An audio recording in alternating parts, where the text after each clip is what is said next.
Hey everyone, it is Jeff Douglas, Doctor of Physical Therapy, Certified Athletic Trainer, and the owner of Defensive Doctor, providing mobile physical therapy services in the Minneapolis area. And today I wanted to go over what are some common things, tips, advice that I give to individuals or patients who I work with who are dealing with low back pain. Again, many times when we deal with someone with any kind of pain, it's very individualized. Each person's story is different. They're dealing with different things. And so you have to be careful when taking advice from someone that hasn't seen you or hasn't specifically worked with you, evaluated you, and addressed it. Okay, I want to put that out there right away. Okay, but say I had to put things out there that I would say for most people would be beneficial. These are a few of them that I'm going to go through that I would be comfortable giving to anyone, no matter their situation. Okay, again, it's not everyone, but for most people it will be good for you. Okay, so say you're in pain. The big thing that we want to do is avoid the pain triggers. So when we were doing our subjective talking, me learning more about your condition, I would ask you what bothers it, what positions, what motions, time of day. And it's very important that you think back, or during the day, pay attention to what's aggravating it, okay? Because this is going to help calm down the potential tissue that's irritated. So if the individual has not really paid attention, I say, okay, next time I see you, I need you to write it down. Every time that you felt the pain, what made it worse? And it's also important to know what makes it better, because that could potentially be part of the treatment, okay? But most people have a decent idea, okay? So say that bending over bothered it.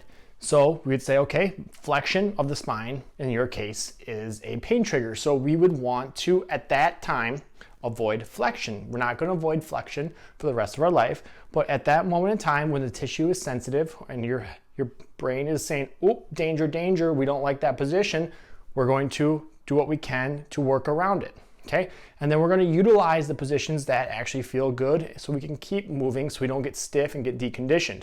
We don't want to do bed rest. We don't want to stay seated all day, okay, because that's where we get really stiff and our muscles can then decondition, and then the problem compounds.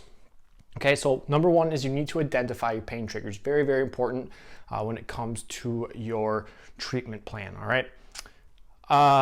Say you work a desk job, okay, and you have to sit quite a bit. Breaking up your sitting, especially if one of your pain triggers is either sitting, or every time you stand up from sitting, you feel the pain more significantly. So if we know that happens, and this is also a good thing to do even when you're not in pain, but I tell people, take your phone, set a 30-minute timer, and every 30 minutes when the timer goes up, stand up, maybe just do some motion, okay?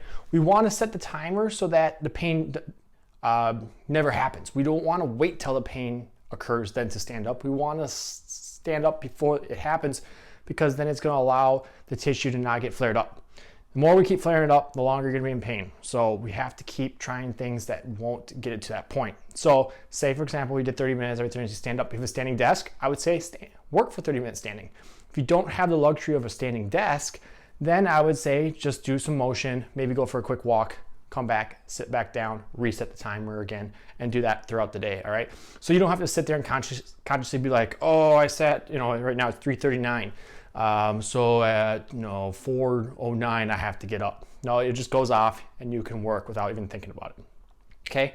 Now when sitting, some people get into a very slouched position. Okay. Now posture, there's no research to really show that posture causes pain, but positions can cause pain. As in, we know that certain positions bother us, which, like bending, flexion for some, may bother you. So you can go out there and purchase a thing called Lumbair, Lumbair. It's on Amazon, and you can pump it up. It's a little air sac that you can put there and give your back a little support. Okay, you have them in your car, lumbar supports, to make the muscles relax a little bit and try to prevent you from going into a slouch position if that's an aggravating position. You could also take a beach towel, roll it up, and put it there. But for some people, the Lumbair is great because you can adjust the pressure to what you like. Some people might need it firmer, some people may need it a little less firm. So I like the fact that you have a gauge that you can manipulate how much pressure is in that lum area. All right, so next is understanding how to bend at the hips if we need to pick up something, okay? So many people like to bend through their spine, okay? This is a natural motion of the spine and you should be able to do so, okay? But for some, when it's really hot or you're in a lot of pain and we know that bending or rounding is a pain trigger, we need to work on a hip hinge. And a hip hinge is bending at the hip, keeping our back mostly in the same position, okay? If you go and actually look at studies, your back's actually moving some, even though it doesn't look like it, there is some flexion going on, but it's much less than doing this when we do a hinge. So think about if there's a car door open right here, and I had groceries, I have to push the car door shut with my butt, okay? And you should come to a point where you feel some tightness in your hamstrings, all right? Some people who have tighter hamstrings are gonna feel it sooner. Other people may be able to go a lot further. They might be able to get their chest a lot more parallel with the ground before they feel that tension. But what that's doing is it's putting more of the stress in our glutes and our hamstrings. Our back is still working, our muscles, but they're not working as much and they're not getting put in a lengthened position where they have to work harder when they come up. Okay, so this challenges more of our big, strong muscles versus doing this, okay? As the back gets better, as it calms down, we can get back to rounding at our back to pick things up, all right? Usually I would say really heavy things, you don't want to do it, all right? But simple, lighter things, we're built, right? We're very robust individuals. We have the ability to bend and pick things up and flex through that spine, all right?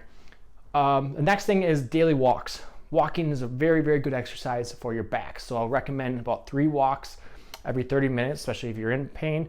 This is still something you should be doing if you don't have pain, but you're just trying to keep your back healthy. But it's very important when you're doing this that you're swinging from the shoulders because it creates this natural stretch that kind of slingshots it that way, all right? I don't want to see robot with the arm like this, okay? Naturally let it flow and take big steps and get out there and walk because it's going to keep your back loose, it's going to keep your hips loose, it's going to release some endorphins when we get our heart pumping a little bit. That can help decrease the pain. And the last thing I want to cover, many people maybe not realize, but when we stand, okay, our position that we stand in can affect if our muscles are working or not working. And what I mean working is like, are they being challenged or are they actively doing something at that time?